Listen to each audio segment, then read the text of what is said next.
Hello everybody and welcome back to another video. Today we're going to be changing the oil in our Kawasaki KLX 250. Alright, so you're going to want to change your oil once every year or every 600 miles, whichever one comes first as stated in the service manual.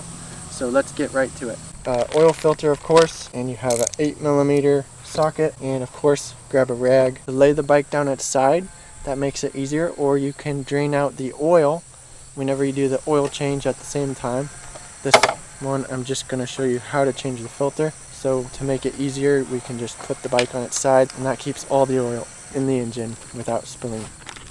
Alright, so first take your rag and clean up any dust and dirt you've got around here. It can also help to power wash the bike off. We're just going to clean this up here, all this dust around the cap. Loosen the cap up.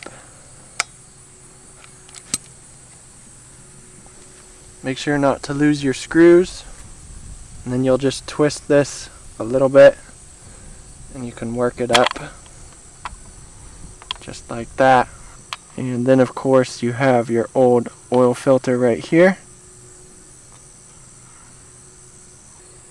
Now there's a little trick here with this spring. If you don't want to lose this spring when you're doing your oil changes and stuff, you're just going to widen this end of the spring just a little bit. You can check out the video I did on the oil change on the KLX here. I did the little spring modification. I'll link that right up here. You can go check that out if you're doing a full oil change.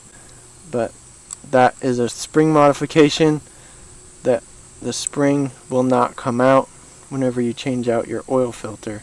Next, I'm just going to clean up the edge here where the cap mounts back down. So you have a good seal. Get your new oil filter. It'll fit right here on the cap. And then just slip this back in. And you want to make sure to get these lined up. There's two here. You've got one here at the bottom for this port and one up here at the top.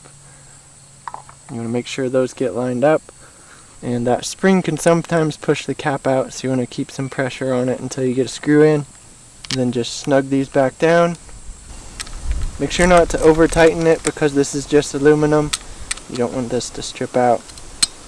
So just snug. Alright, now you will just lift the bike back up. Make sure to keep your back straight when you lift your bike down.